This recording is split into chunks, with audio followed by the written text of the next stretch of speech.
Assalamualaikum warahmatullahi wabarakatuh. Bismillahirrahmanirrahim. Alhamdulillahirabbil alamin. Wassalatu wassalamu ala asyrafil anbiya'i wal mursalin wa ala alihi wa sahbihi ajma'in. Amma ba'du. Bapak-bapak jamaah pengajian Masjid Sa'adatul Muslimin yang saya hormati, alhamdulillah pada pagi hari ini takdir Allah Subhanahu wa taala menghantarkan kita untuk bertemu dan bermuajah kembali di masjid ini setelah tentunya kemarin di bulan Sya'ban, Ramadan dan Syawal kita tidak bertemu di majlis yang biasa kita mengaji di masjid ini.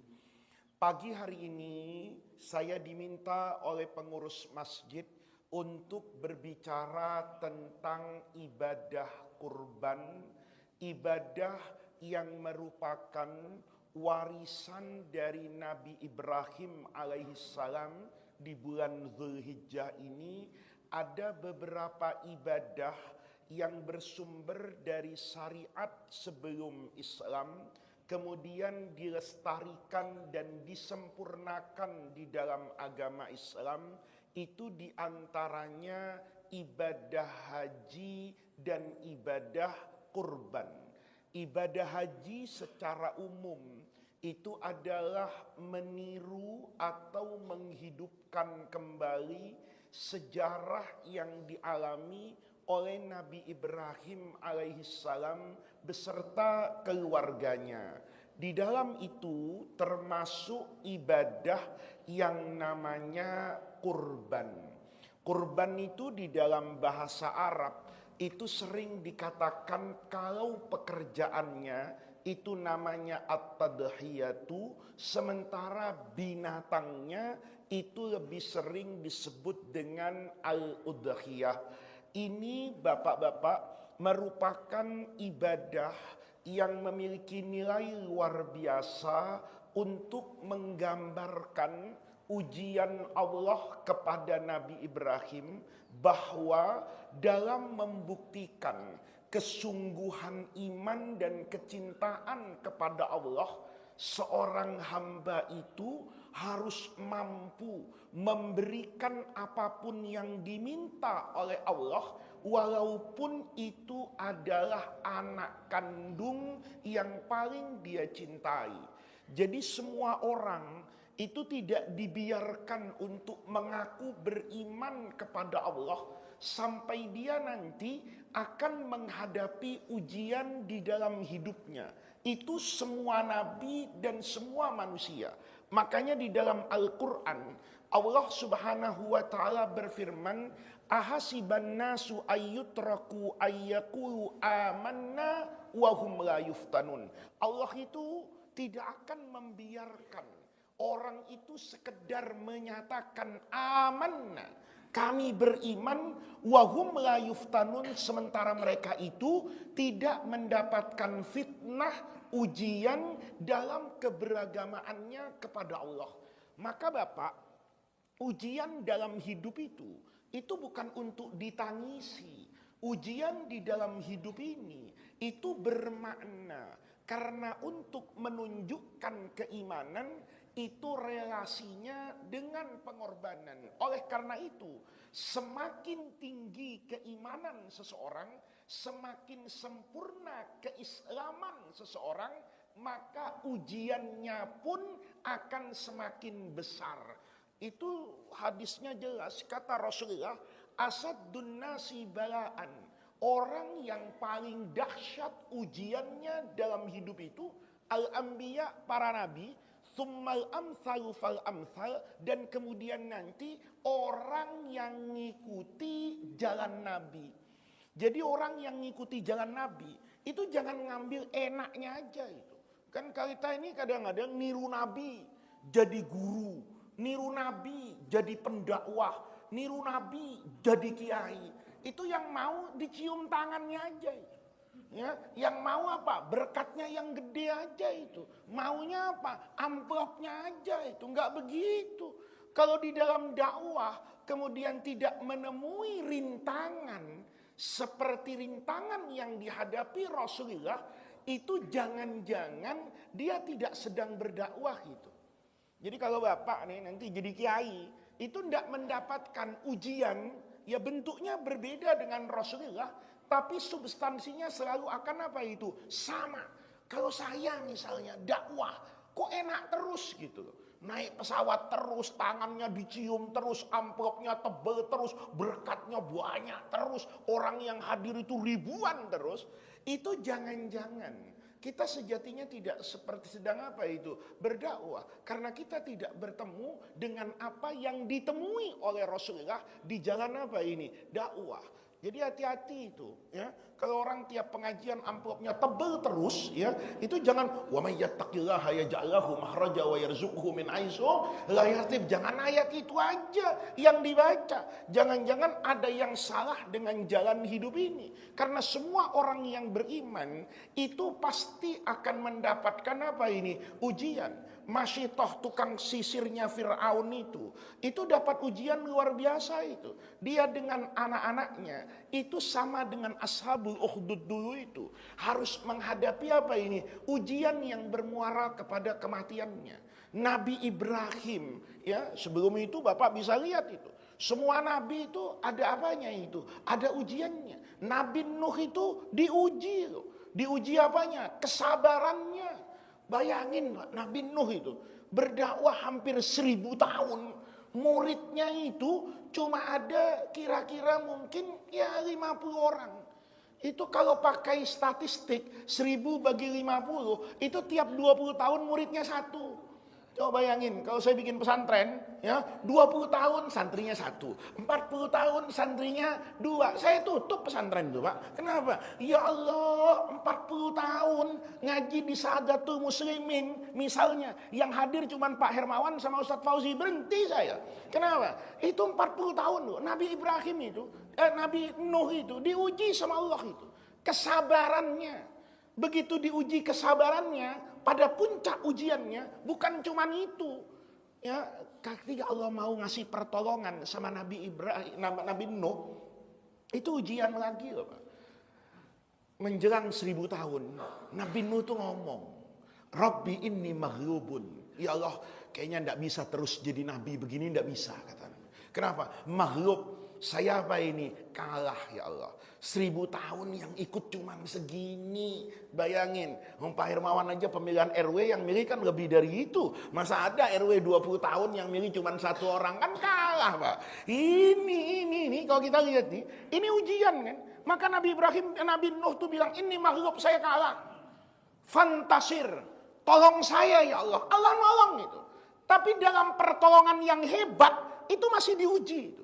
Begitu fantasir kata Allah, ya ini udah cukup nih, selesai nih, saya tolong nih. Pakai apa? Banjir.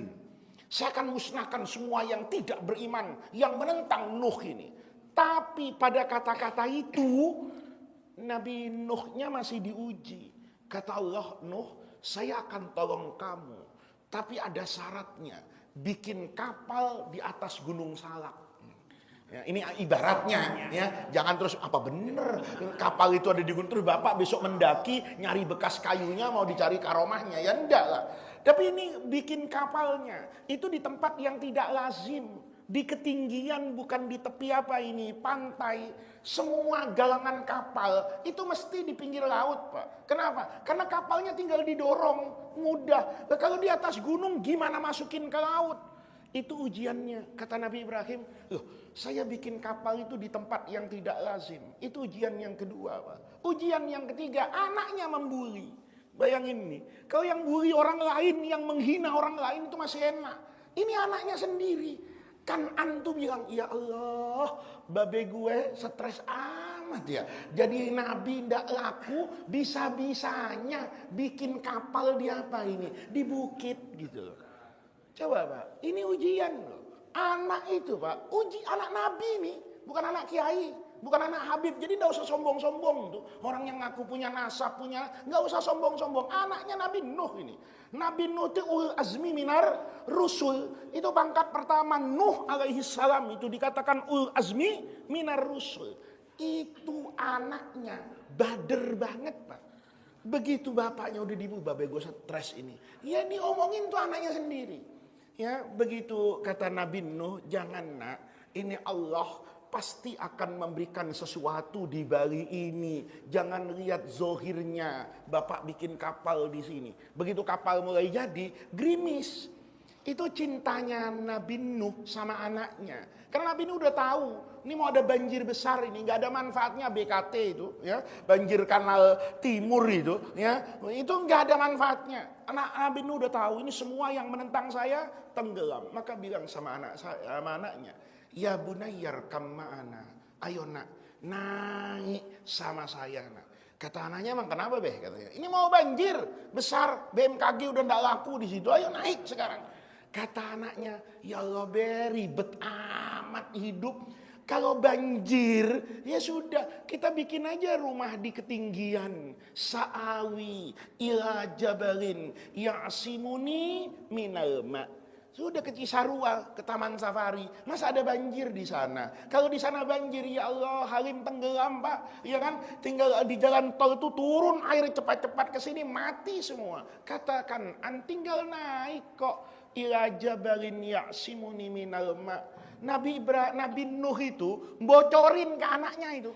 Dibocorin nih ujian nih. Maka bapak jangan, apa hukumnya membocorkan ujian? Nah, kalau ikut Nabi Nuh, ini dibocorin ke anaknya ini.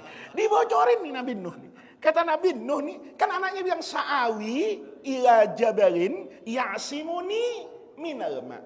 Itu dibocorin. Kata Nabi Nuh, la asimalakumul yaum, jangan nak, jangan ngelawan. Ini ujian gak main-main. Ini Allah betul-betul mau menenggelamkan apa ini? Bumi ini. Ayo nak, naik. Ini hari ini Allah sudah ngasih ya perintah sama malaikat PUPR ini ya, bahwa hujan ini turun tidak akan berhenti dan tanah tidak mau menyerap air yang turun dari langit. Hari ini air yang turun itu tidak bisa masuk ke dalam bumi, ada di permukaan tanah, banjir, tidak naik, mati. Bapak bisa lihat. Itu kan anaknya masih nguji lagi kesabaran bapaknya. Ya Allah, kata Nabi Nuh, sudah gue bocorin nih ujian Allah, masih ngeyel anak. Itu kan ujian terberat Pak. Itu akan Allah babe ribet naik Pak. Ya, sudah dia sampai mana itu ke Ciawi dulu, ya kan? Begitu Ciawi masuk ke Cipayung, kelihatan Nabi Nuh itu naik ke Cisarua terus ke atas. Hingga sampai perpisahan ketika air sudah semakin tinggi. Maka ombak yang berputar itu menghalangi pandangan Nuh kepada siapa itu? Anaknya. Itu ujian. Nabi Ibrahim ini, syariat kurban ini ujian Pak. Ya, ketika Nabi Ibrahim itu berdakwah kemana-mana, itu Nabi Ibrahim itu selalu berdoa, Rabbi habli minas sholihin. Ya Allah, saya kepengen punya anak. Bukan sekedar anak yang meneruskan koalisi ke depan, bukan.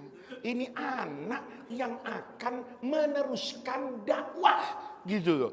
Ini Rabbi habli minas sholihin. Doa itu Nabi Ibrahim itu kepengen punya apa ini? Anak. Dikasih sama Allah itu. Anak yang diidam-idamkan itu dikasih. Begitu dikasih, itu dikasih ujian dulu Pak. Jadi hidup itu kayak puasa. Ada waktunya makan, ada waktunya puasa. Kalau makan terus, hati-hati.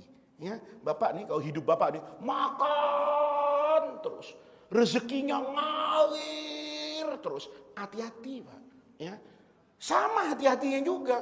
Kok hidup tuh puasa terus, nggak pernah bahagia-bahagianya. Ya, dari dulu ya udah miskin, jualan es musim hujan, gerobaknya tuker nasi goreng, tahu-tahu ya hujannya berhenti. Apes betul hidup. Hati-hati, karena manusia itu selalu begitu. Kata guru saya dulu tuh, rizqus sholihina kas-sholihina anfusihim. Pola hidup orang yang soleh itu kayak hidupnya orang soleh itu. Apa orang soleh itu? Yasumu yauman wa yuftiru yauman. Dia puasa sehari, tapi juga dia makan sehari. Jadi kalau Bapak hari ini dapat rezeki, besok nggak dapat, besoknya lagi dapat, itu termasuk orang soleh. Jangan ngeluh, gitu loh. Kan gimana hari ini? Alhamdulillah, ya kan? Begitu besok gimana? Na'udzubillah, apes gua dari subuh sampai isya nggak dapat duit. Itu artinya Bapak disuruh puasa di situ. Ya, kalau rezekinya sehari dapat, sehari nggak dapat, kan puasa Daud, Pak. Ya, itu seafdol-afdolnya apa itu? Puasa. Itu Nabi Ibrahim diuji. Begitu punya anak, itu anaknya suruh dipisah nih. Karena Nabi Ibrahim itu istrinya 2. Jadi bapak-bapak yang istrinya 2 itu beresin rumah tangganya dulu baru jadi kiai gitu ya. Itu Nabi Ibrahim itu kan ada ibunda Hajar, ada ibunda Sarah. Asalnya kan sama, Pak. Asalnya sama hidupnya ini. Tapi namanya perempuan itu pasti ada apanya itu, cemburunya. Akhirnya Nabi Ibrahim nanti nggak jadi dakwah. Kemana? Kenapa Kiai tidak datang pengajian subuh di Saadatul Muslimin? Bininya ribut. Lihat tuh. Akhirnya hidupnya nggak bisa apa itu dakwah. Kata Allah, ini perintah Allah nih, pisahin. Siapa yang dipisahin? Yang punya anak nih, Ismail alaihissalam. Bawa kemana? Ke Mekah. Tanpa apa-apa dan tanpa siapa-siapa. Itu bukan sesuatu yang mudah buat Nabi Ibrahim. Minta anak. Sudah lama kepengen punya anak, giliran punya anak, itu kata orang sekarang disuruh LDR. Ya, LDR itu kayak beliau dulu ini, ya, kerjanya di Medan, istrinya di mana itu? Di Jakarta. Jadi ini beliau ada bakat untuk jadi Nabi Ibrahim ini, ya, karena disuruh dipisah nih sama Allah nih, iya kan? Nah, kata Allah, anakmu tuh Ibrahim sama istrinya Hajar ini pindahin kemana? Ke Mekah. Mekah itu nggak ada waktu itu, gitu loh. Belum jadi apa ini kota, Ka'bahnya nggak ada. Itu sudah reruntuhan. Makanya di surah Al-Baqarah itu wa idh yarfa'u Ibrahimul qawaida minal baiti wa Ismail. Itu qawaid. Qawaid itu apa sekarang tuh? Apa namanya kalau gedung bawahnya? Fondasi. Tinggal fondasinya aja itu. Yang agak tinggi di Mekah sendirian yang kelihatan bekas Ka'bah itu. Maka disuruh taruh di situ, Pak. Tanpa apa-apa dan tanpa siapa-siapa. Lihat tuh. Kata Allah, taruh situ Ibrahim. Ya. Itu Nabi Ibrahim, Pak. Nggak cerita sama istrinya, nggak ada itu. Kemudian Nabi Ibrahim bilang, Hajar, yuk kita jalan ke Mekah, nanti pokoknya di sana beres, kontrakan udah ada, ya kan? Di satu udah ada pasar, nggak ada. Begitu sampai di tempat yang sunyi, sepi itu, ditaruh sama Nabi Ibrahim itu, anak istrinya itu, ditaruh di situ, langsung berangkat, karena perintah Allah, nggak pakai bermalam, Pak. Bayangin tuh, pokoknya nanti kata Jibril, lu sampai sana, kalau Jibril Betawi ngomongnya nih, lu sampai sana Ibrahim, ya, taruh anak bini lu situ, lu langsung apa ini? Pergi, nggak pakai nginep, ditaruh, Pak. Begitu sampai Nabi Ibrahim itu langsung pergi. Istrinya itu, ya kaget, tapi solihah. Ini pentingnya solihah, kaget itu beda, Pak, ya kan? Kaget istrinya, loh, ini kok suami saya begitu naruh, ya, naruh anak istrinya, kok langsung pergi nih? Ila aina anta dzahibun ya Ibrahim. Kau mau kemana suamiku? Nabi Ibrahim itu nggak jawab, Pak. Nengok aja enggak. Kenapa? Kemanusiaannya, bukan kenabiannya. Kenabiannya tahu ini perintah Allah, tapi kemanusiaannya ada air mata di situ. Kata Nabi Ibrahim, kalau saya nengok jawab, saya nangis. Kalau saya nangis kayak apa istri saya? Kan sama. Nauzubillah. Bapak di rumah sakit, anaknya sakit, istrinya nangis, bapak ikut nangis, ya udah pasrah gitu. Ya kan? Tapi biasanya suaminya harus apa ini? Tegar. Istri keluar air mata, suami siap-siap keluar uang dompet. Kan begitu. Kalau nggak kayak gitu kan nggak indah rumah tangga. Maka kata Nabi Ibrahim, kalau nengok nangis saya ini. Kemanusiaan dan kenabian itu tetap diblended jadi satu oleh Allah. Semua nabi itu tidak hilang kemanusiaannya. Kalau semua nabi hilang kemanusiaannya, maka nabi tidak bisa jadi uswatun hasanah. Kalau nabi itu tidak punya perasaan, nabi itu tidak punya air mata, maka saya tidak bisa mengambil keteladanan dari seorang nabi. Karena nabi itu tidak punya rasa dan tidak punya air mata. Tapi nabi pada puncak kenabiannya itu tidak menghilangkan aspek kemanusiaannya. Maka sebagai suami, sebagai bapak, nggak tega. Sebagai nabi harus. Nabi Muhammad sama, Pak. Nanti kalau ada pengajian lagi terkait dengan apa itu? Pembatalan tabanni. Bagaimana nanti Nabi harus menikahi istrinya Zaid bin Harisah, anak angkatnya, yang untuk membatalkan tradisi tabanni pada masyarakat. Itu kata Rasulullah, itu syariat yang paling berat untuk saya kerjakan. Nabi itu tahu, Allah itu akan mengharamkan hukum tabanni. Maka Nabi itu diperintahkan oleh Allah, anak angkatnya Zaid itu untuk dinikahkan dengan sepupunya Rasulullah, Dzu Hasabin. Nih, sepupu Nabi nih, Quraisyah ini. Begitu nikah, nggak seimbang nih. Zaid tuh curhat terus sama Nabi. Istri saya sombong Rasulullah, merasa punya nasab lebih tinggi kastanya, begini. Itu Nabi tiap Zaid curhat takut, gitu. Karena Nabi amsik alaika zaujak. Kata Nabi, sabar loh, jangan cerai. Karena Nabi tahu, kalau ini cerai nanti disuruh nikah oleh Rasulullah. Sementara tradisi jahiliyah bilang anak angkat itu sama dengan anak kandung. Kalau saya harus menikahi bekas istri anak angkat saya, maka orang akan mengatakan Muhammad menikahi bekas istri anaknya. Gitu. Itu kata Nabi, begitu Zaid ngomong aja tiap hari, curhat aja, bahaya ini kata Rasulullah. Kenapa? Akhirnya terjadi perceraian. Dan itu berat sekali buat Rasulullah. Kenapa? Karena kemanusiaan dan kenabian itu tidak Allah pisahkan. Seorang nabi itu tidak akan kehilangan aspek kemanusiaannya. Maka syariatnya tuh jadi indah. Coba nabi nggak punya perasaan, maka nggak ada Nabi Judes tuh nggak ada. Jadi bapak-bapak yang rada-rada di Judes itu jangan ngambil jalannya Nabi. Kenapa? Pedes nanti rakyatnya itu. Kenapa? Karena nggak punya apa ini rasa. Nabi Ibrahim punya rasa. Ilaina anta dzahibun ya Ibrahim, mau kemana? Diem. Tapi jalannya nggak berhenti. Begitu ditanya sama bininya, suamiku kamu mau kemana? Berhenti dia. Istrinya selesai ngomong, jalan lagi. Istrinya nanya, loh mau kemana abang? Berhenti Nabi Ibrahim. Selesai mau kemana abang, jalan lagi. Sampai 3 kali. Begitu ketiga, istri solihah nih. Langsung bawaannya Allah. Kalau tidak solihah bawaannya buset. Gitu, ya kan? Kalau ini karena solihah itu. Langsung yang ketiga itu.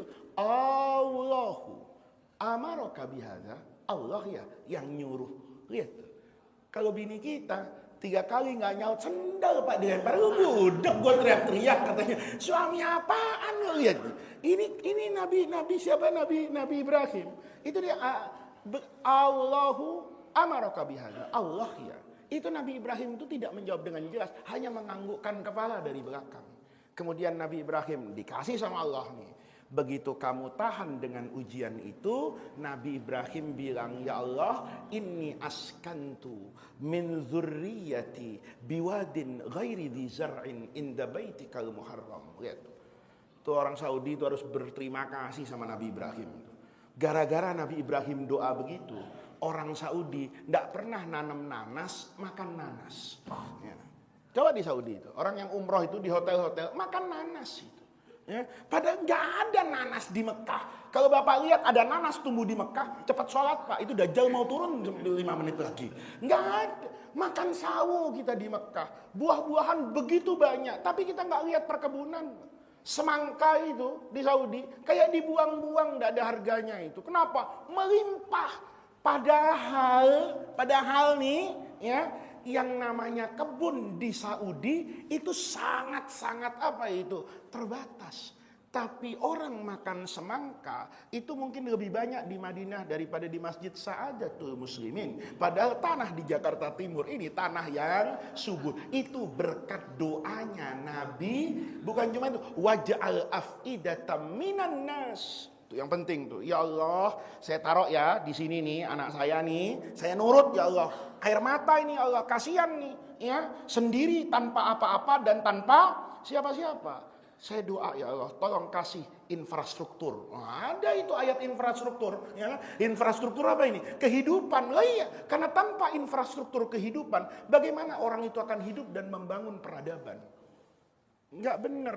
Jadi Islam itu ada semua. Enggak benar kalau orang bilang, oh enggak ada ayat infrastruktur. Ada. Walaupun saya bukan tim sukses Jokowi, ada kalau soal agama.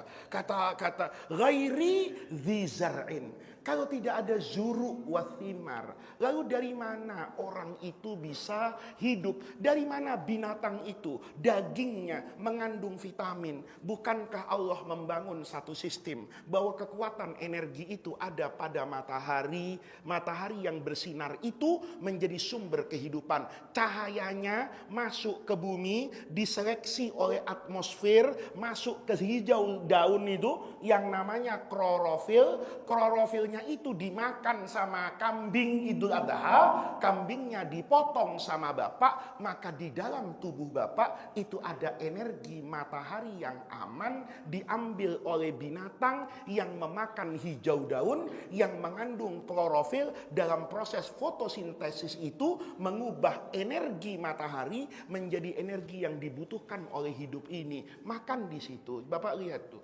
Kalau tidak ada pohon, lalu dari mana energi untuk hidup? Maka ghairi dizar'in. Bukan cuma itu, pohonnya banyak, duitnya banyak, nggak ada orang. Ayo, bapak nih mau nggak? Saya kasih uang, ya 100 miliar, tapi mulai pegang uang, perempuan di dunia nggak ada, termasuk istrinya. Ya, bapak bilang, untuk apa punya uang banyak-banyak kalau nggak ada perempuan? Lihat. Bapak punya uang 10 miliar hari ini, yang dipikirin pertama bukan kambing untuk Idul Adha, kawin lagi pasti itu ya. Lah iya tak? Lihat nih. Itu namanya apa ini? Namanya infrastruktur kehidupan. Lah bapak-bapak nih kok nggak ada. Terus misalnya nih, ya, perempuan habis semua, nggak mandi bapak dalam hidup. Kenapa? Enggak, untuk apa gua mandi? Nggak ada yang dilihat. Bapak nih rapi-rapi kayak gini, kan ada janda di pinggir-pinggir jalan pulang dari masjid. Nah itu kan logika. Maka kata Nabi Ibrahim, ya Allah, bukan cuma dzar'in, tapi waj'al af'idatam minan nas.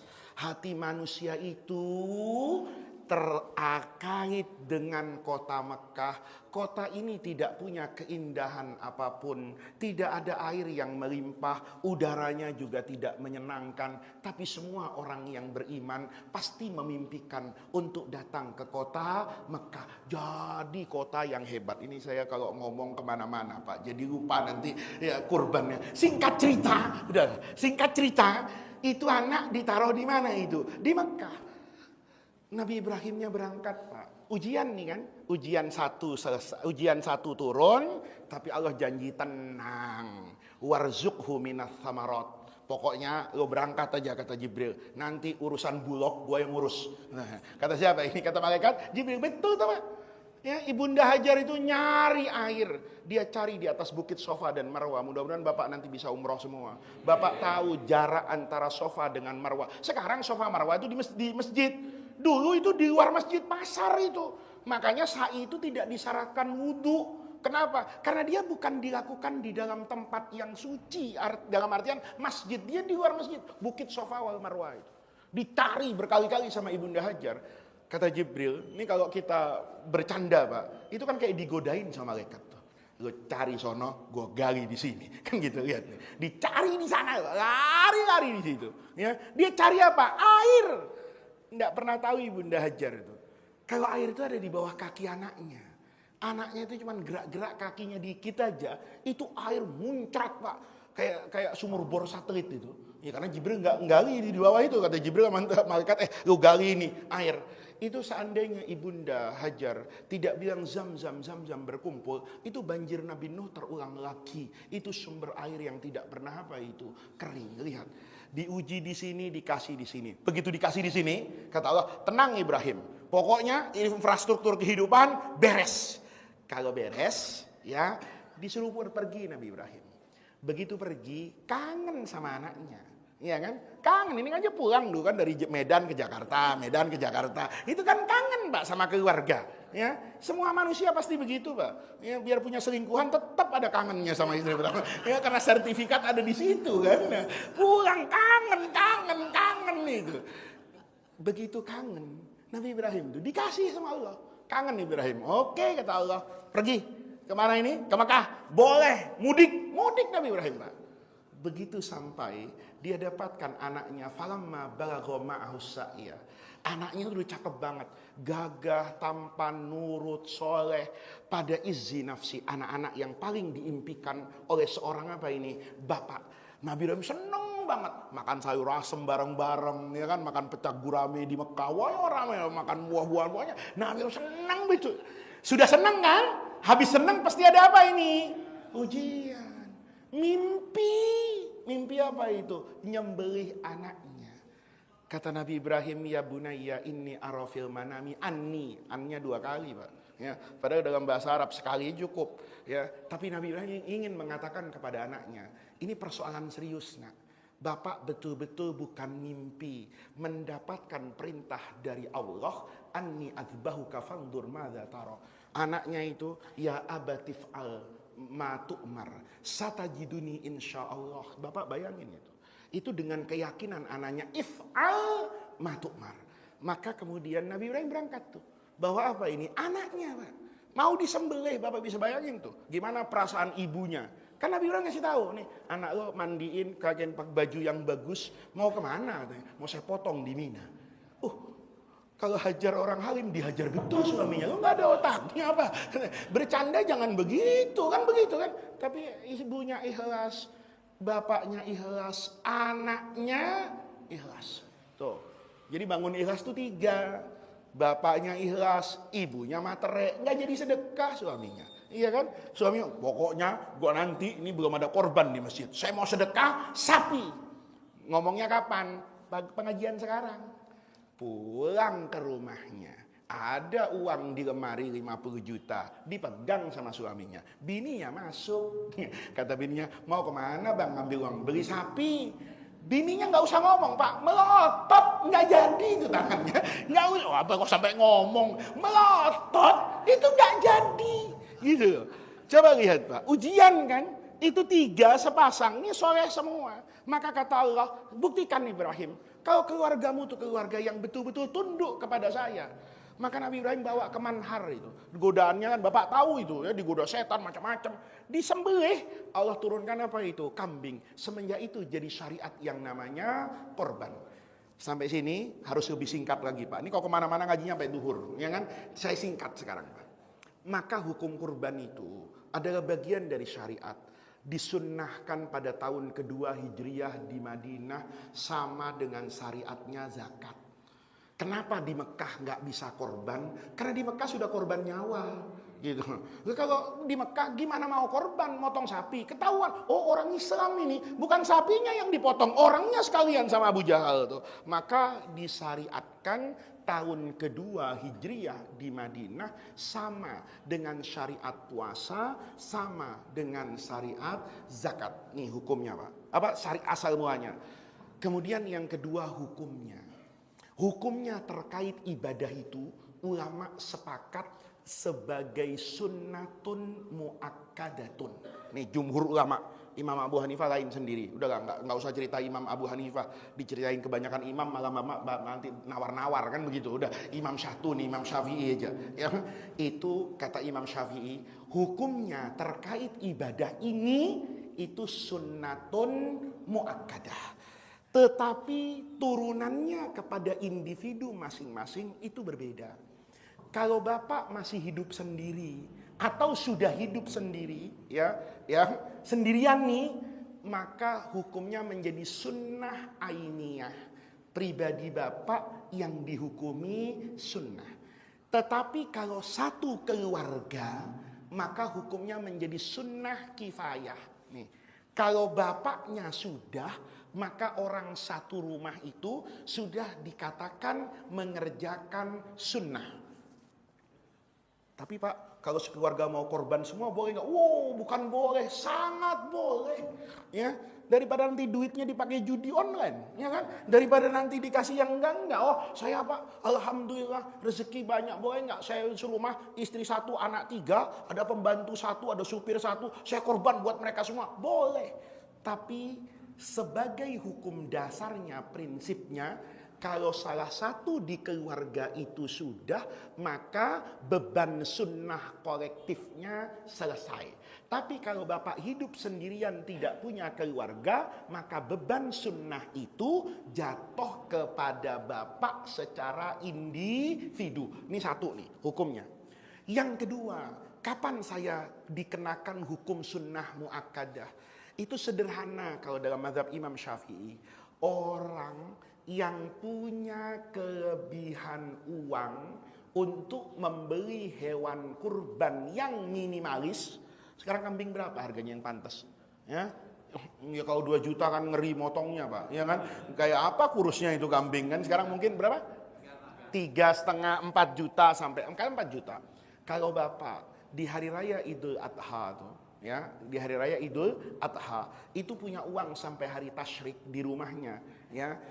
Anak-anak sudah cukup, istri sudah cukup, bayar UKT kuliah tahun pertama sudah, ya, pendaftaran sekolah di tahun ajaran baru sudah. Bapak masih punya fadlu mal, kelebihan harta, semuanya sudah, kok di rekening masih ada 100 juta. Nah, maka sunnah muakkadah. Ya. Tapi kalau anaknya belum bayar pendaftaran, bayar dulu.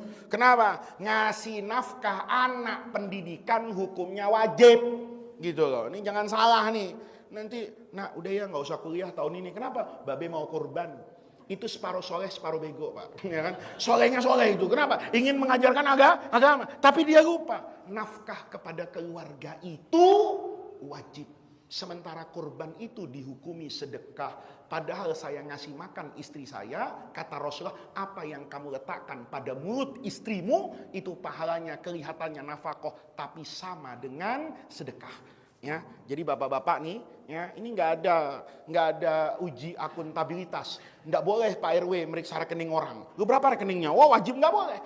Karena ini yang membedakan antara kewajiban negara dengan kewajiban agama. Kalau semuanya Allah buka perintah RW boleh audit rekening orang menjelang Idul Adha, maka tidak ada yang tersisa dari iman, karena semuanya menggunakan paksaan. Bagian yang seperti ini, kata ulama, itu tidak boleh bahkan orang kemudian ngorek-ngorek info tentang uangnya orang. Karena Nabi udah kasih tahu begini, orang yang punya man kana lahu sa'ah fil mal, keluasan, tapi tidak mau berkorban, sudahlah, tidak usah dekat-dekat masjid kami. Artinya saya malu punya murid kayak gitu, kata Rasulullah. Tapi prakteknya sisakan untuk apa ini? Keikhlasan kepada Allah. Jadi Bapak, kalau nanti malam Idul Adha itu kan awal Juni itu, pas habis gajian itu, ya, habis gajian itu masih awal minggu pertama di bulan Juni kan Idul Adha, semua keluarga sudah, Bapak masih punya uang yang cukup, Bapak korban 1 ekor kambing. Lihat nih, ya. Nah, nisabnya sama Pak, secara umum. Unta 7 orang, sapi 7 orang, kambing 1 orang. Ini syarat Pak, syarat, nggak boleh, ya, diubah-ubah nggak boleh. Tapi soal pahala, nah ini pentingnya ngaji. Dulu itu ada fatwa, kambing itu boleh untuk 1 rumah, bahaya. Ya, kalau kayak gitu nanti masjid-masjid kambingnya sedikit. Kenapa? Gua kan udah 1, anaknya kaya, babe kan udah 1 kambing cukup untuk 1 rumah. Ini malah praktek Pak, gitu loh. Malah praktek hadis. Makanya jangan baca hadis sahih, ikut ulama, gitu loh. Betul, Rasulullah itu ketika memotong kambing itu, Nabi itu menyebut untuk saya wa an ummati. Hadis yang pribadi orang juga begitu. Hadza anni wa an ahli baiti. Itu yang saya bilang tadi soal sunnah ainiyah dan sunnah kifayah. Kalau saya nih di rumah kayak tadi itu yang punya kelebihan harta itu, saya korban Pak. Tapi saya tidak mungkin kemudian anak saya berikan kambing 1-1, istri saya berikan kambing 1-1. Enggak, 1 aja. Kalau 1-1 berarti istrinya banyak kan gitu kan. Ya, istri saya berikan kambing 1, hati-hati ngomong nih, ada rekaman bahaya saya pulang kan gitu. Istri saya berikan kambing 1, anak saya berikan kambing 1-1, tidak bisa saya. Tapi kalau saya beri 1, maka saya sudah sunnah kifayah. Bapak tahu kan, fardu kifayah itu, kalau orang mengerjakan 1, ya, maka orang lain tidak kena beban dosa. Nah, ini logikanya dibalik, kata Imam Nawawi. Kalau orang lain tidak kena dosa gara-gara sudah ada yang mengerjakan itu, maka kalau ini yang dikasih pahala, maka pahalanya juga cukup untuk yang lain. Jadi itu maksudnya. Jadi Bapak nanti kalau potong kambing 1, Bapak ngomong, ini kambing saya Allah, saya potong, ya. Saya berdoa ya Allah, mudah-mudahan pahalanya bukan untuk saya saja, tapi untuk anak dan keluarga saya. Itu namanya nisabnya. Umurnya, ya Bapak udah tahu lah, tanya sama tukang kambing itu udah tahu ya. Kalau unta itu 5 tahun masuk tahun ke-6, sapi itu 2 tahun masuk tahun ke-3, kambing itu kalau kambing Jawa yang bulunya tipis itu disyaratkan 2 tahun masuk ke-3. Kalau kambingnya itu domba yang besar itu maka umur 1 tahun masuk tahun ke-2. Itu Bapak tinggal tanya sama tukang jualan kambing udah paham. Nih Pak, ya. Maka kambing-kambing itu menjadi hewan kurban. Pertanyaannya, afdol mana? Nih lihat. Hadis Nabi itu, sejarah hidup Nabi itu menggambarkan unta lebih afdol daripada kambing. Tapi itu bukan berarti Bapak motong unta di sini.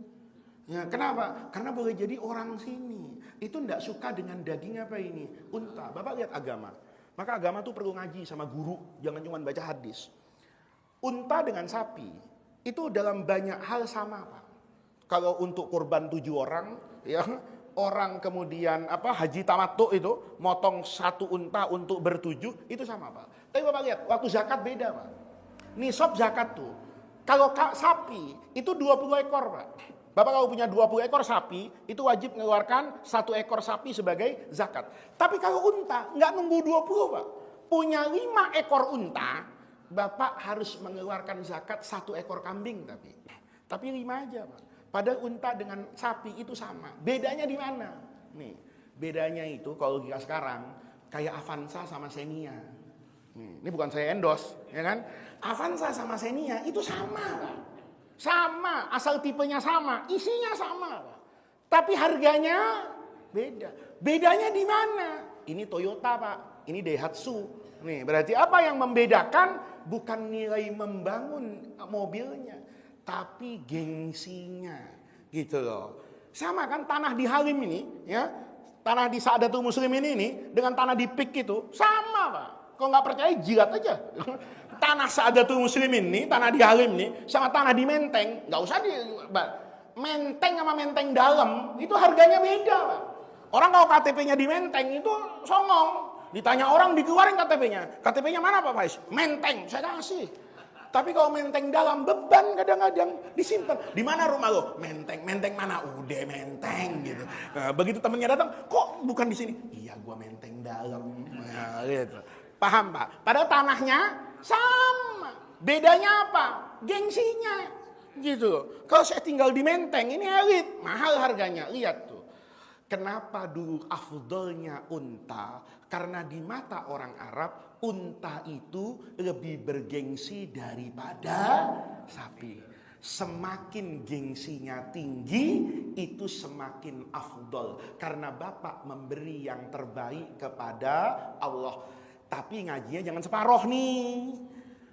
Hadis lain bilang, pekerjaan yang paling afdol setelah ibadah individu kepada Allah, kayak sholat, puasa, itu adalah idkhalus surur.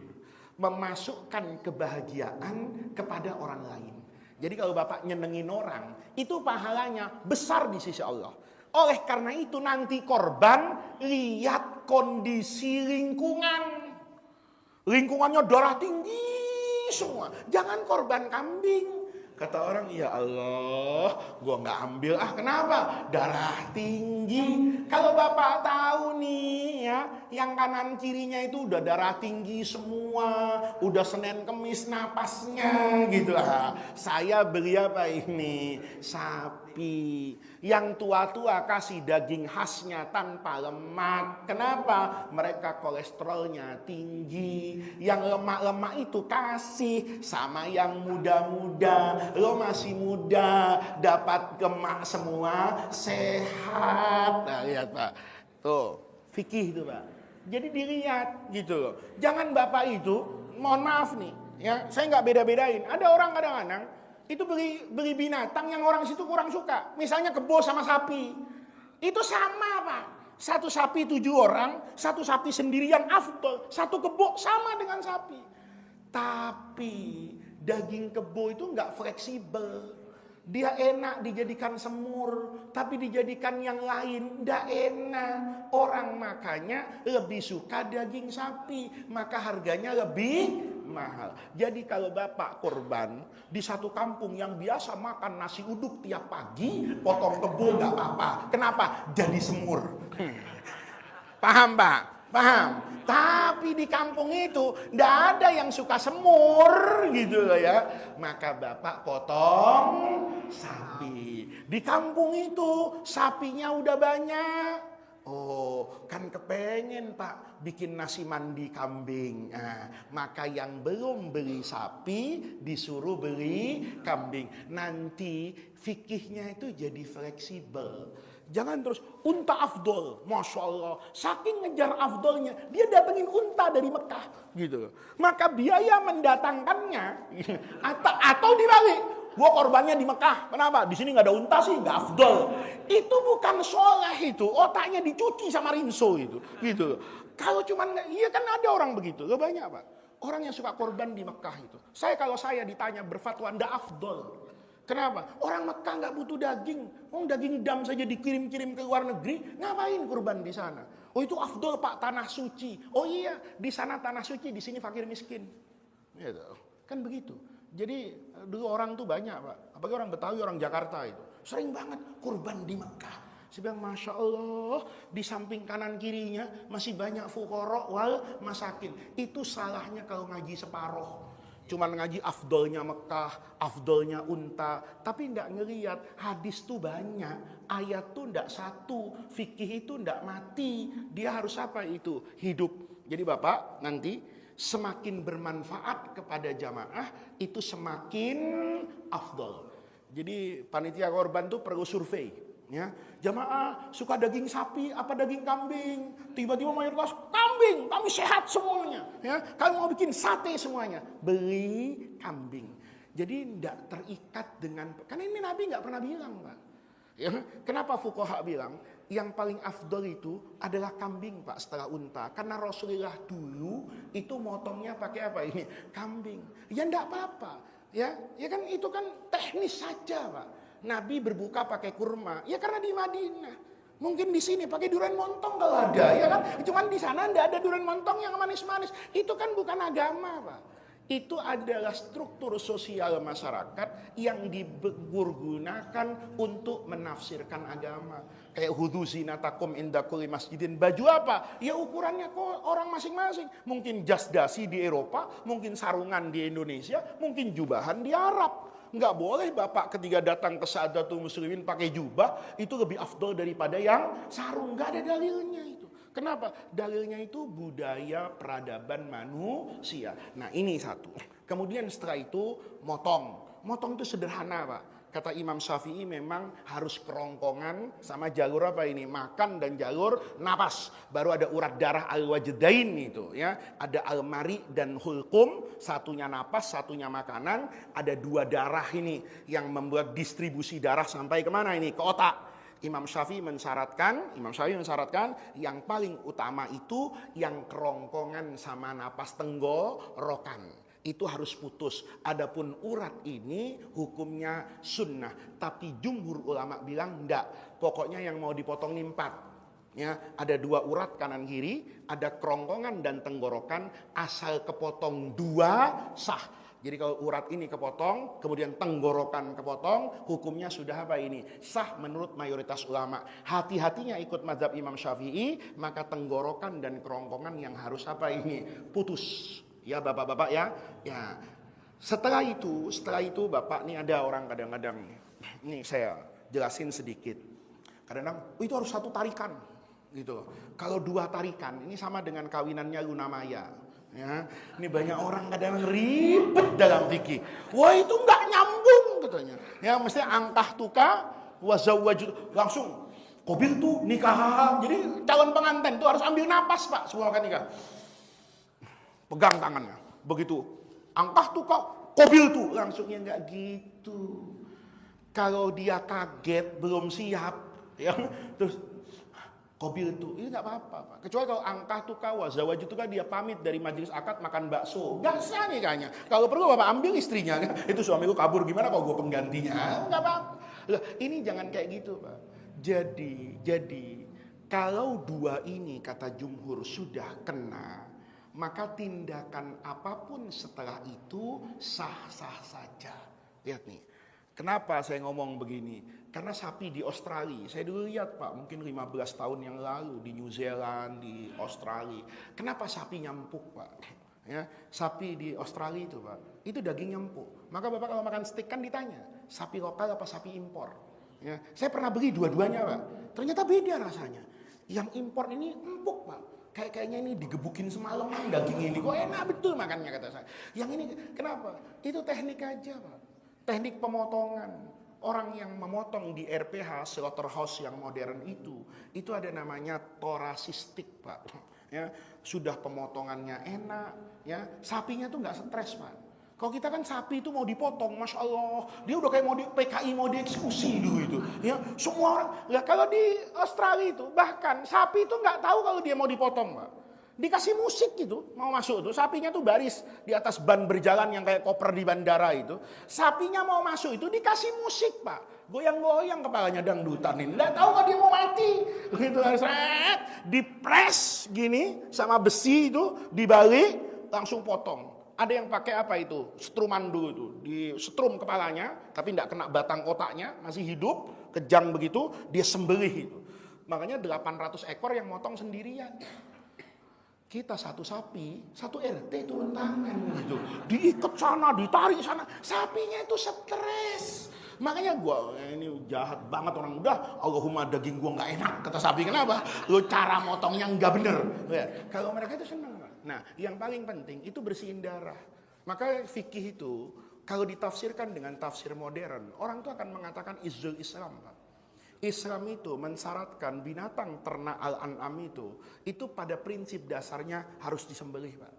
Adapun pakai gigitan anjing atau pakai peluru itu dalam kondisi binatangnya tidak bisa kita apakan ini. Kita sembelih dengan benar. Halal. Kok kijang lari-lari bapak tidak bisa tangkap, bapak lempar kasih anjing supaya gigit, anjing pinter nih ya, gigit situ mati halal.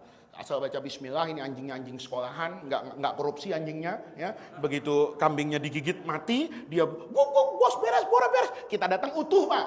Ya, nggak ada komisi 10% berupa paha belakang itu halal. Ini anjing pinter nih. Nah, tapi itu pun kata fuqaha, setelah gigitan anjing itu mematikan, maka dia tetap ada disunnahkan untuk apa itu? Disembelih mengeluarkan darah. Kenapa ini? Iraqatud dam di dalam fikih. Darah itu harus keluar. Itu dibuktikan dengan sains. Makanya orang kalau Bapak lihat di slaughterhouse yang modern itu, sapi itu dipotong, Pak. Dipotong secara syariahnya kena nih, ya, tenggorokan, kerongkongan putus. Tapi setelah memutus itu, tangan jagalnya tuh masuk Pak ke dalam lehernya sapi ini, ngambil urat yang memompa darah itu. Dia tarik begini, dia potong lagi, maka darahnya mengucur deras. Itu sapi dibalik dalam waktu 1 menit, tidak ada lagi dagingnya yang ada bekas darah di dalamnya. Kenapa? Darahnya utuh keluar bersih, maka dagingnya enak. Kalau kita kan enggak. Karena sapinya belum selesai nyawanya diregang, udah ditarik-tarik, maka darahnya balik lagi Pak. Pompa sanyonya mati udah, iya kan? Balik lagi. Ya, yang penting mati gitu. Iya betul, dia mati batang otak. Tapi dia belum sempurna menghilangkan apa. Kan masih Bapak bisa lihat tuh, sapi kadang mau dipotong, udah berapa 10 menit, kakinya masih gerak-gerak kan. Itu bukan hidup Pak, itu nyawa ketinggalan. Kenapa? Karena nggak sempurna. Tapi kalau di torasistik, itu hilang semua gerakan kayak gitu. Dia mati bersih, dibalik ke atas. Saya ngelihat kayak gitu, ini fikih gitu. Jadi jangan merasa, oh enggak, saya orang masjid, potongan saya itu lebih syar'i dari orang kafir. Enggak, gitu loh. Kita enggak syar'i Pak. Kadang-kadang golok masih berdarah, ya kan, ditunjukin sama kambing sebelahnya. Sabar, lu bentar lagi. Gue ngopi dulu. Ya Allah, kata saya. Ini enggak ada agamanya orang ini, gitu loh. Enggak betul. Rasulullah itu bilang loh, tidak sempurna iman orang itu. Kalau dia menyembelih yang satu ngelihat. Betul. Kita malah dipertontonkan, bunyinya didengerin. Tuh Pak, ya. Mikir kan sekarang? Mikir. Jangan cuma siar doang, nggak pakai fikih. gitu. Kambing dikumpulin di masjid, eksekusi satu-satu. Mbak, atau dua, ya Allah, bukan siar, fikih ilmu. Bapak nggak setuju, nggak usah undang saya lagi, gitu loh. Ya kadang-kadang ada masjid kan, yang penting siar dikumpulin. Wah ini itu kata, terus memotong hewan itu, seakan-akan kayak mujahid fisabilillah. Semakin teriak, semakin banyak darah, bangga. Bukan bangga, bodoh, gitu. Kalau orang itu beragama, satu dipotong, bahkan dibersihkan bau darahnya. Tanahnya, tanah yang baru, itu orang yang beragama. Coba kalau kita praktekin gitu, siapa yang punya konsep animal welfare itu? Islam. Islam, Pak. Yang sayang binatang tuh Islam. Terus ada orang ngomong, kalau gitu nggak usah makan sapi, Pak. Sayangin sapinya, ya kan, kasih kasur tidur. Ya salah juga, karena sapi diciptakan untuk jadi bakso, gitu loh. Sebagaimana kita diciptakan untuk imaratul ardi. Lihat, Pak, itu namanya fikih. Jadi ya, saya pernah lihat masjid, Pak, di Samarinda. Itu keren, Pak. Kenapa? Karena panitia masjidnya itu berelaborasi dengan fakultas peternakan. Mereka yang punya ilmu cara menjatuhkan sapi. Mereka yang punya ilmu bagaimana membersihkan bekas potongan satu tanpa bekas, sehingga yang satu masuk itu bahkan tidak mencium aroma darahnya. Itu masjid di Samarinda, motong sehari itu 30-40 ekor sapi. Itu saya ngeliat, Masya Allah, ini namanya masjid yang mengedepankan ilmu. Jadi bapak-bapak besok ya, kalau mau pakai motong di situ ya, itu ya Pak ya, jangan terus kayak supporter Real Madrid sama Barcelona itu ya, itu mau nonton semua, enggak gitu ya. Harus ada selang, darah mengalir dulu. Yang paling aman di mana? Di tanah yang tidak ada semennya itu loh. Begitu digali, tutup lagi, gali yang satu, itu namanya fikih. Ya, jadi jangan sampai semangat keberagamaan kita itu mengalahkan ilmu. Ini kalau terus-terusan nanti sapinya sampai datang, saya belum selesai ngaji nih, ya. Nah, setelah di situ nih dipotong ya. Ini yang penting-penting aja nih, ya. Setelah dipotong, dibagi. Lihat, Pak. Ini bukan zakat. Jadi nggak ada amil. Terus saya amil sapi. Nggak ada hadisnya amil sapi. Ya, amil tuh nggak ada di situ. Yang ada panitia itu nilai pertamanya relawan. Itu. Jadi kalau nggak mau susah, gue capek nih, siapa yang nyuruh? Gitu. Capekmu itu ada pahalanya, gitu loh. Nih, jadi nggak ada amil sapi. Ya, ini bagian gua nih kepalanya, Pak, gua amilnya. Nah, itu nggak pakai fikih, Pak. Ya, jadi dipotong, dibagi. Nih pembagian yang paling bijaksana dalam fikih dibagi 3. Nih, yang satu nih sepertiganya untuk yang korban. Kalau dia mau, afdolnya diterima, tapi belum tentu dimakan. Saya potong sapi, ya kata masjid, ini sepertiga untuk yang apa ini, yang korban. Terima, itu rezeki dari Allah, jangan ditolak. Nggak boleh, nggak berakhlak itu menerima, menolak rezeki Allah. Terima dulu. Tapi hatinya ngomong, ya Allah, saya tiap hari makan daging, tapi di sebelah sana ada janda tua yang jarang makan daging. Kalau janda muda biar diurus Pak RW, ya kan? Bukan diurus fikih saya, ya. Saya enggak ngurus janda muda, janda tua. Maka diterima nih, dikasih Pak. Ya, ini dari siapa ini? Hak saya, dikasih mereka. Jadi konsepnya orang itu, Pak, kalau dia butuh ambil secukupnya, kalau dia tidak butuh berikan kepada mereka yang membutuhkan. Ini yang sepertiga. Yang sepertiga itu buat tetangga dekat, lingkungan, sama. Begitu ini tangga saya nih, saya kasih, terima, itu rezeki. Terus dia ngomong, tapi saya rasanya itu sudah cukup hidup ini. Bagi ke fakir miskin, itu nggak apa-apa. Yang sepertiga lagi, itu memang khusus fuqara wal masakin. Nih pembagiannya. Kedua, yang penting nih lagi, kurban itu harus utuh. Nggak boleh kurban itu tanpa kepala. Ada nggak orang kurban? Nggak ada. Yang menjadikan kepala sapi itu upah pekerja. Nih, ingat bapak-bapak ya, ini pengurus masjid mumpung ungit nih. Kalau ada orang nyerahkan sapi, itu jelasin, Pak, di sini kebetulan motongnya bayar. Loh, motong bayar itu enggak boleh pakai uang masjid, Pak. Ini denger loh. Kenapa Kenapa? Karena korban itu bukan kewajiban masjid. Korban itu saya. Kan yang sunnah saya nih. Nah, kalau saya sunnah korban, dulu nih nggak ada ribut-ribut DKM Masjid Nabawi itu nggak ada. Kenapa? Karena di zaman Nabi semua orang korban motong sendiri afdolnya. Tapi sekarang kan nggak semua orang bisa motong. Saya itu teknik motong jago, Pak. Saya dulu suka ngajar namanya Persatuan Julaiha, bukan Zulaiha. Ya, saya nggak pernah ngajar Zulaiha, tapi ngajarnya Julaiha. Julaiha itu juru sembelih halal. Dia punya SIM. Ya, Bapak nanti kalau ragu-ragu cari ke Julaiha itu aman, Pak. Saya ngajar. Ini begini. Wah, praktek. Begitu praktek kan ada kambingnya, ada goloknya. Saya panggil yang kursus. Kamu sudah berapa lama jadi tukang potong? Sudah 10 tahun, Gus. Sudah paham yang saya ajarin tadi? Iya, ayo potong, saya mau lihat. Diprotes. Kenapa bukan Gus Faiz yang motong? Saya tugasnya ngajar, gitu. Kalau motong, saya orang yang nggak tegaan, maka saya nggak mau lihat, kata saya. Terus, ini temenmu satu nih, videoin ya, kata saya. Nanti begitu beres, videonya kirim ke saya. Ini udah latihan pakai gedebong pisang, Pak. Gitu loh. Begitu dipotong, saya orangnya ngerti fikihnya, tapi nggak tega. Kalau nggak tega, jangan. Ya, nanti begitu motong macet nih. Ya Allah, innalillahi wa inna ilaihi rajiun. Sakit enggak ya? Kasih orang yang tukang potong nih, Pak. Ya, maka nanti itu upah motong itu enggak boleh dibarter dengan bagian sapi. Jadi kalau ada sapi nih, terus ada orang potong, Bang. Oh, bayar 600.000. Wah, mahal amat. 100 saja ya. Mau dia. 100 ya enggak apa-apa, tapi palanya buat saya. Enggak boleh. Itu berarti Bapak korban enggak pakai kepala itu. Kenapa? Karena kepalanya dijadikan gitu. Sama, kulitnya buat saya bagian dari Pak, enggak boleh. Gitu. Jadi utuh. Nih, pengurus masjid kasih tahu nih, ya. Kalau nanti operasional sapi itu pemotongannya sekian, bilang sama yang mau korban, boleh nggak pakai uang masjid? Nggak boleh, karena itu kewajibannya orang yang mau korban. Kan orang korban itu menyerahkan sapi sudah dipotong, gitu loh. Jadi ini rapi, ya. Jadi upahnya harus dijelasin, ya. Soal dia dikasih, nggak apa-apa. Tapi bukan bagian dari apa ini? Upah. Pulang diplastikin atau kepalanya banyak dikasih satu, ya enggak apa-apa. Tapi bukan bagian dari perjanjian upah. Ya. Yang terakhir nih, yang penting. Ini kalau panitia nerima uang beli sapi. Hati-hati nih. Ya. Itu wakalah, Pak. Amanah itu. Jadi kalau Bapak datang, Pak Hermawan nih, saya panitianya nih.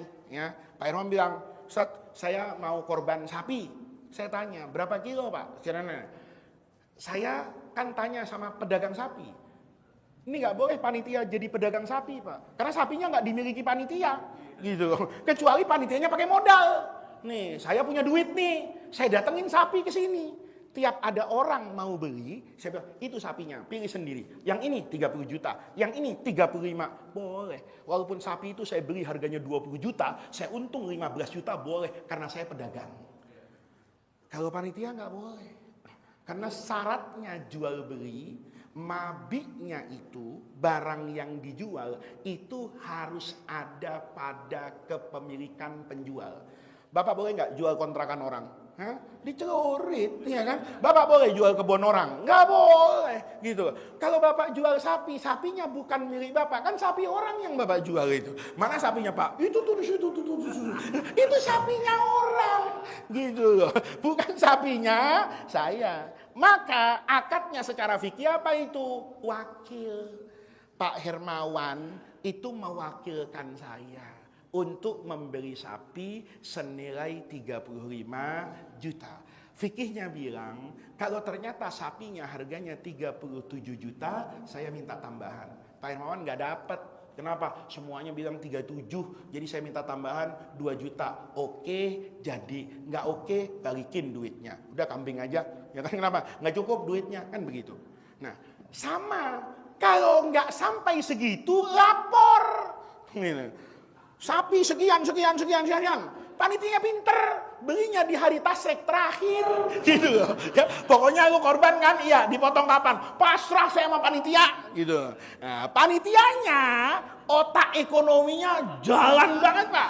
Ini kalau beli malam lebaran mahal. Nawarnya hari tasrek menjelang asar. Pedagang sapinya itu udah lemas. Ya Allah, sapi masih ada satu. Ini kalau dibawa pulang ke kandangnya, ongkosnya mahal. Datang panitia masjid. Sapi lu masih ada? Ada satu. Ini berapa nih? 35 juta. Ya udah, lu bawa aja pulang sendiri sono. Ya jangan gitu dong Pak. Berapa? 30 ya? Ya jangan 30 lah, 31 lah, udah 32. Oh lu jam 2 siang nih, hari tasrek loh, sebentar lagi udah nggak bisa motong. Iya dah, kata orangnya, diangkat sapinya 32. Dapat untung berapa? 3 juta, harus lapor. Nih, harus lapor. Kalau tanpa akad wakalah, lain halnya. Kalau panitianya ngomong, Pak, sapi yang misalnya nih ya sapi yang beratnya setengah ton 500 kilo itu harganya 35 juta. Oh ya udah, diterima kan? Bapak, saya jadi wakil Bapak ya beli sapi ini. Tapi seandainya Pak, sapinya ternyata 33, 2 jutanya kemanain? Masya Allah, ngomong masuk buat ente. Wah, cepat sujud syukur Pak. Cepat sujud syukur, balikin, ngomong hasbunallah wa ni'mal wakil.